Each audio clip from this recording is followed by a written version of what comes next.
Arkham International, Season 2, Call of the Cursed Sea, Chapter 3, Southampton, by Josh Reynolds, narrated by Todd Menesses. Roland Banks shifted his kit bag onto his shoulder as he trudged down the gangplank. The Southampton docks were noisy, and he winced as the sheer wall of sound buffeted him.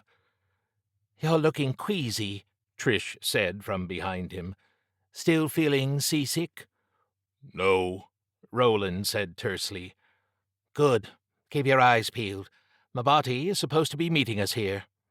Roland sighed and kept moving.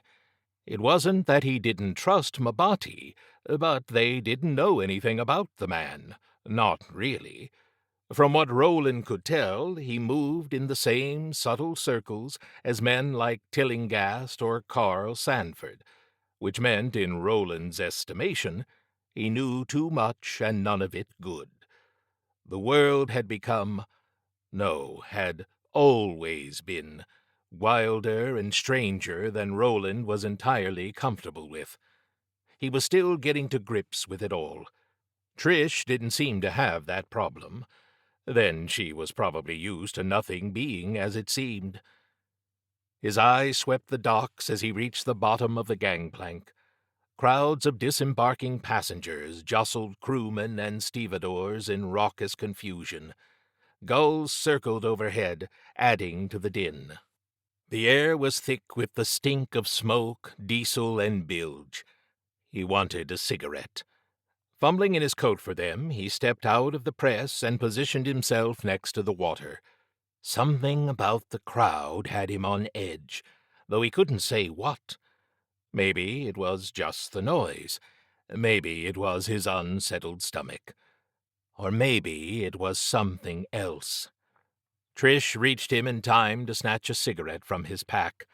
"You feel it too," she said as he lit hers first and then his own. It wasn't a question. He nodded. "We're being watched." "Could be local hooligans, looking for fat pigeons in the crowd." "Neither of us looks rich," Roland said, giving the crowd a surreptitious once-over, searching for someone paying a bit too much attention, or pointedly paying no attention at all. Trish blew a smoke ring. "Taylor told us to stay alert," she said quietly. "She wouldn't have made a point of mentioning it if she wasn't worried." Taylor had cornered them as soon as they'd returned from Alaska. They'd barely had time to write up their reports before they'd been en route to New York and from there to Southampton. Roland grunted. "Everyone's worried." "With good reason." "I didn't say it wasn't," he said. The world was on high alert, though everyone and their grandmother was trying to pretend it was business as usual. But things were far from normal. Likely they never would be again. He read the papers. Whales were still beaching themselves, and people reported that the wind sometimes smelled of incense or carried the soft echo of bells. Everything felt like a portent now. While they'd been in Alaska, he'd heard of hunters going missing, only to reappear weeks later with feet burnt to the bone and muttering about something dragging them into the sky. During the crossing, he'd watched as seabirds dove into the water and never resurfaced. He hadn't mentioned either to Trish, not wanting to worry her. The world was off its axis. He could feel the misalignment in his bones. Trish could, too, though she never mentioned it. Sometimes Roland wished she would, just so he could talk about it with someone. Other times, he was glad for her silence. Trish nudged him, breaking his reverie. "There he is." Roland blinked, half a step behind. "Who?" "Mabati." Embarrassed by his lack of attention, he followed her gaze and saw the familiar figure of Nakosi Mabati waving to them from within the crowd. The other man looked much the same as the last time they'd met. when they'd come to Oxford looking for answers to whatever had occurred in Arkham. Roland hefted his bag and followed Trish into the scrum. It took them several moments of jostling and apologies to reach Mabati, who greeted them with a wide smile and a handshake. As he squeezed Roland's hand, he leaned close. "You are being observed, my friend." "So we figured," Roland muttered in reply. Mabati nodded briskly. "Come, I don't know about you two, but I could do with some tea." "I'd kill for a coffee," Trish said, linking her arm with Mabati's. He took them to a cafe on the high street, called Miss Farrow's White Rose. It was a smallish place with old-fashioned decor and only a few seats inside. Mabati secured them a table near the window, and they ordered. Thankfully, coffee was available. "When Taylor wired me that she was sending you two, I admit I was somewhat overjoyed. I'm glad you both survived your investigation, and that you have found firm support with the Foundation." "That's a surprise coming from you," Trish said. "From what Taylor told us, she's tried to recruit you several times." Mabati smiled. "I am not a team player. Besides, I detest paperwork." "So, tell us about Piquel," Roland said, getting down to business. Mabati waited until their drinks, and a scone for Mabati, had arrived before he began. "Piquel, fine fellow if a bit wet." Mabati nibbled on his scone. "He was helping me run down a few things. On the Foundation's shilling, of course." "Of course," Trish said with obvious amusement. Roland snorted. "What things?" Mabati sipped his tea. "Scapa flow." Roland looked at Trish. She narrowed her eyes. "It's a large natural harbor in Orkney," she said. "It's also the site of the United Kingdom's chief naval base. Isn't that right, Mr. Mabati?" Mabati nodded and took another sip of tea. "Not to mention that it's where the German fleet was scuttled after the recent fracas, which is why His Majesty's government requested my assistance in this matter." "And what matter is that?" Roland asked. He was starting to get a bad feeling about this whole thing. "What was Piquel helping you look into?" Mabati sighed. "I believe it's related to a matter already under investigation by your organization." He glanced out the window, his expression unsettled. "The seas are getting rougher with every passing day." "You know something about the derelicts?" Roland said. Mabati studied his scone. "I don't know exactly what I know, I'm afraid. Just that it's all very familiar in an unpleasant sort of way. You remember the books I showed you the last time we met?" Roland shivered. "Yeah, hard to forget that place." Mabati had called it the Chained Library, a collection of occult tomes hidden beneath the stacks of the Bodleian. Something made of dust and hate had come for them there and might have killed them, had Mabati not banished it, somehow. "You found something in the books?" Trish said. Mabati pinched off a portion of scone and chewed thoughtfully. He ate it plain without cream or jam.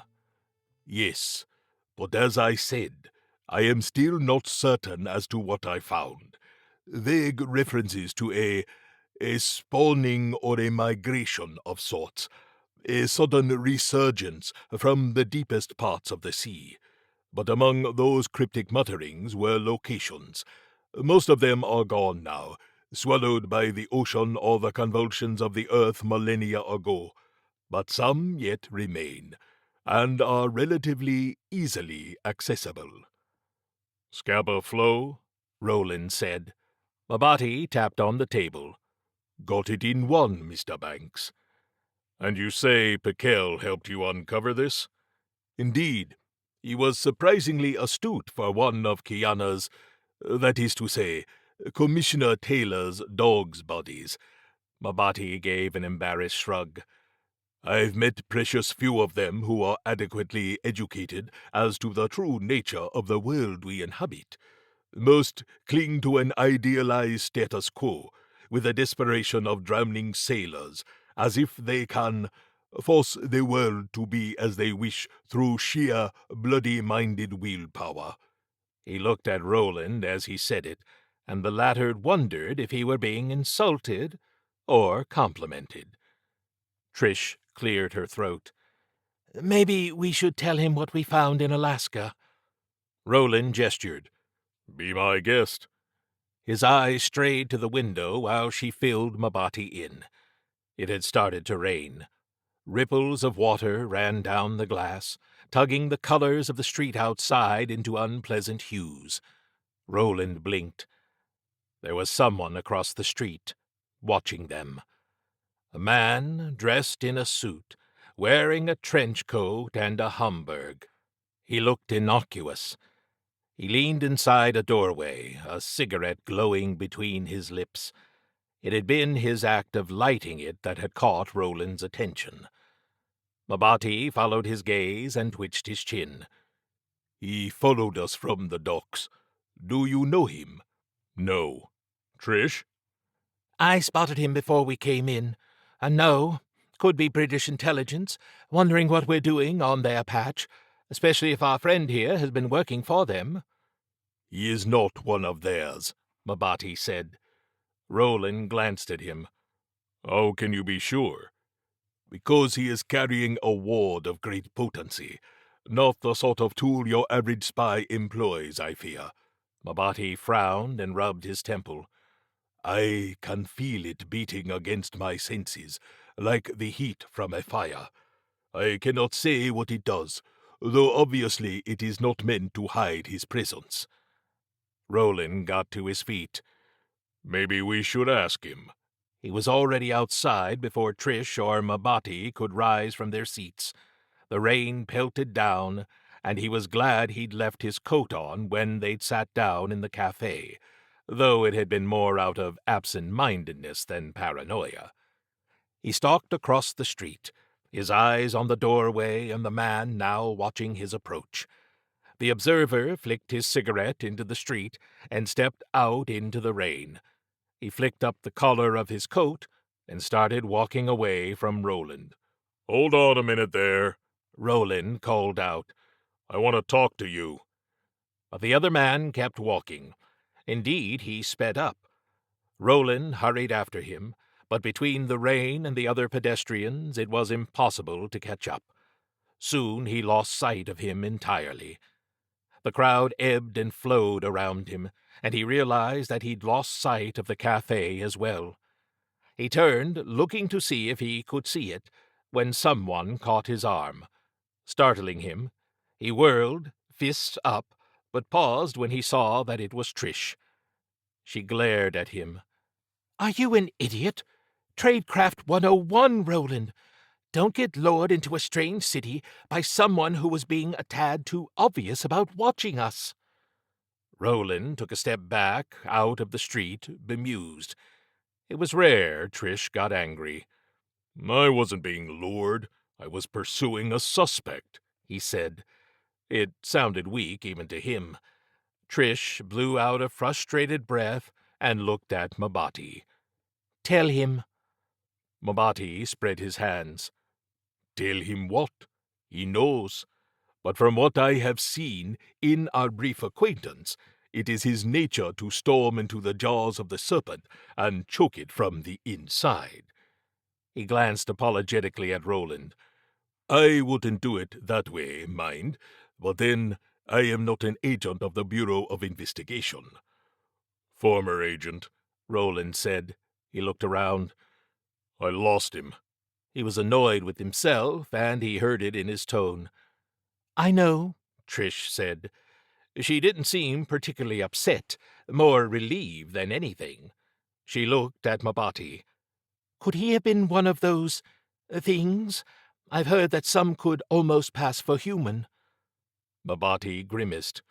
It is possible. More worryingly, if those folk are indeed involved as you claim, then this is not simply paradimensional spillover, as Commissioner Taylor might call it. Rather, it is part of a strategy, and one that has potentially been eons in the making. Arkham was but the first ripple. There will be more, and larger. Mabati looked towards the docks. An inundation the likes of which our world has only seen once before, in the age when Atlantis was the center of creation. He looked at Roland and Trish. Mikhail went to Scapa Flow and did not return. That is where we must start. We? Roland asked, glancing at Trish. You're coming with us? Mabati smiled. Of course. I could not very well send you there alone. Kiana, Commissioner Taylor, that is, would have my head. And I do not know about you, but I like my head where it is, firmly attached to my neck. Roland sighed. I guess we'll need 3 tickets to Orkney, then. This audio recording is copyright Fantasy Flight Games 2026. All rights reserved. Produced and published by Aconyte Books. For more from the universe of Arkham Horror, visit arkhamhorror.com. For more great audio fiction, subscribe to the Aconyte Fiction Podcast.